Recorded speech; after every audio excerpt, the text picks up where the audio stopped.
Well, it's been an August like no other, a summer like no other, in fact. Now, the American economy may be in crisis. Our suburbs are falling into poverty. Schools are struggling. Cities are on the edge of bankruptcy, and jobs are few and far in between. But Congress is out on its annual summer break. Now, I do want to give our elected leaders some credit. They have, of course, been working very, very hard on numerous critical issues. For example, working hard to avert the first ever downgrade of our prized AAA credit rating, or making sure that the 14.1 million Americans who are currently out of work have some sort of hope for the future. Now, if you get all of your information from cable news like I do, that you'll know that crisis has in fact been averted. We can finally move on to the stories that actually genuinely matter. Take a look. But we are being told that the 3 people in custody are, in fact, the 3 siblings of the Doherty gang. The FBI is now part of the investigation looking for Robin Gardner. She's the 35-year-old woman who was on vacation with a man she had met online before she vanished. We're about to see Charlotte's new face for the very first time. That's right. With nothing else going on in the world, I think it's absolutely fair to say that Congress deserves a break.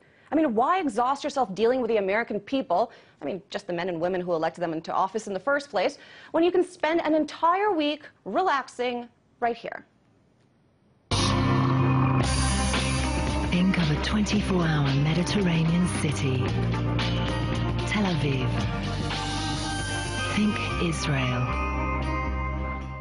That's right. According to news reports, 81 U.S. lawmakers and their spouses, mind you, have chosen to spend a week relaxing in glorious, beautiful Israel. And I know from firsthand, it's a beautiful, beautiful place. Now, these are trips that are being paid for by a foundation set up by AIPAC, a pro-Israel lobby. And of course, Israel does happen to be the single largest recipient of foreign aid, foreign U.S. aid, so there can't possibly be any sort of conflict of interest there, right? And I do understand what you might be thinking. You might be saying 81 members, that's a lot. That's 20% of the U.S. Congress.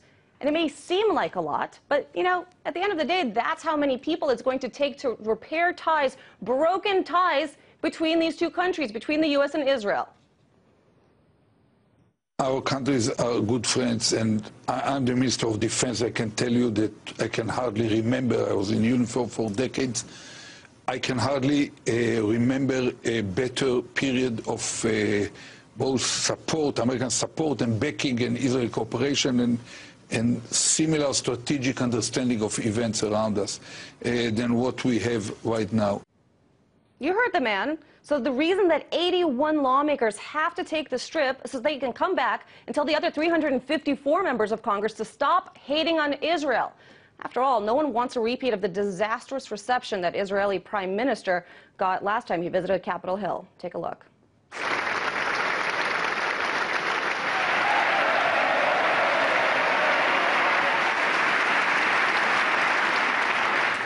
And like I said, it's an August like no other. Well, joining me now for more on this is activist Adam Shapiro. Adam, thank you so much for joining us. Sarcasm aside, I know that you work on Palestinian rights issues, but before we get to these political differences, I want to ask you as an American citizen, do you think this is an appropriate time for this many lawmakers to be going to a foreign country with which we have good diplomatic relations? That's an excellent question, Lucy, and it's really shocking that this is happening at this time. I mean, we look around the world, we see uprisings in countries from the Middle East to Africa, and now even in Europe, in London, in Greece, and other countries in Europe, where people are rising up in the streets, questioning their lawmakers, questioning their politicians about the policies that they're enacting, specifically related to economic issues. And here we have the United States now in, the markets are going crazy. Poverty, as you mentioned, is expanding into the suburbs. People can't, their schools are falling apart. And our lawmakers are taking a vacation in the one country in the world where there's really no reason for American policymakers to be going to. U.S.-Israeli relations, as the clips you showed from Prime Minister Netanyahu's visit to the Congress, are probably at an all-time high, albeit the issues in the region between the Israelis and Palestinians are at an all-time low. Nonetheless, there's really no reason for these congressmen to be going. I guess the only question is, why aren't the other 80% also on this trip? That is an excellent question. But of course, AIPAC has a long history of supporting and donating finances to U.S. lawmakers. But what about this political situation, this current climate that we're in, do you think accounts for why this unprecedented size trip now? I mean, lawmakers have been going over to Israel for years, but this is 20% of the U.S. Congress. I mean, that's a huge, huge chunk. I think it actually underscores what has been going on for a few years now, which is that Israel is under unprecedented pressure from civil society around the world, including in the United States, where people's movements are starting to recognize and understand that the status quo between the Israelis and the Palestinians and in general in the Middle East is untenable. And in particular, U.S. support, financial support and political support for Israel is untenable moving forward. We've seen over the last few months in the Arab countries in the region democratic uprisings by people demanding human rights, demanding respect, demanding their own citizenship back. And part of their demands have also been about the foreign policies in the region, specifically related to the Palestinians. In the West, in civil society, we have boycott efforts underway which are expanding at unprecedented rates. And I think Israel feels challenged. It feels that it is under threat in terms of military or weapons. It's a threat in the hearts and minds of people. And the Palestinian side is finally making a difference. Now, Adam, and your connection is a little shaky there, so I hope we don't lose you. But let's talk about some of the numbers, since the economy really is story number one right now. What is the cost, in your estimate, to the U.S. taxpayers in terms of America's support for Israel? What are the numbers that we're looking at right now? We're looking at over $3 billion a year in military aid alone, and then there's an additional $3 billion a year in non-military aid. And this is to a country that has a credit rating not that much lower now than the United States, and a country that is an advanced industrial country. Israel has a military industry which produces its own weapons. It doesn't need United States weapons at this point.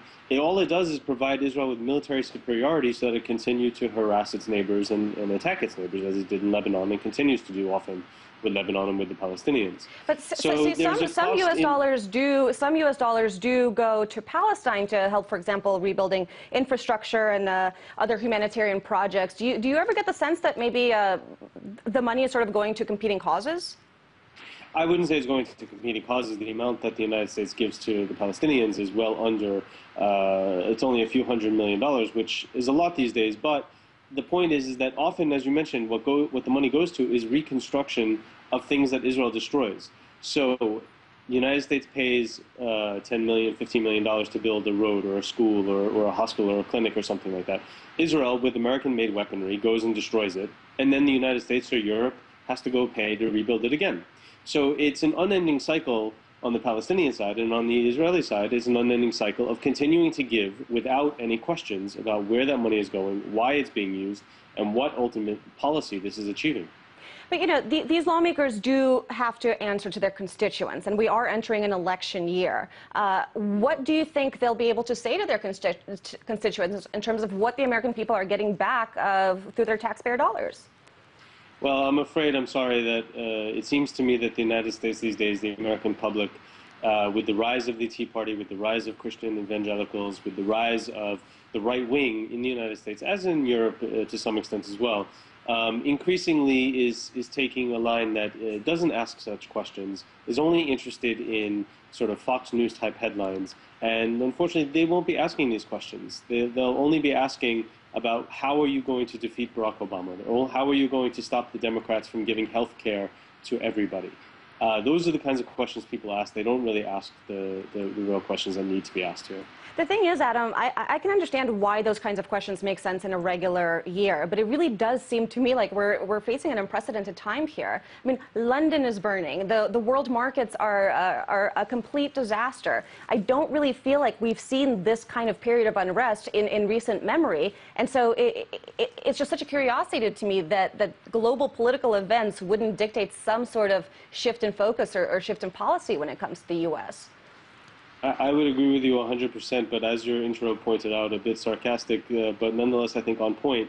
The major media in this country couldn't wait to switch over to what they consider to be hard-hitting news, which is where a missing in Aruba went to, or where, maybe the latest story in the case of the Casey Anthony in her saga. These are the kinds of stories that seem to be dominating American attention, when you're right, the world is in an unprecedented moment, economically, environmentally, politically, and Americans just seem to be sitting, eating candy on the sideline.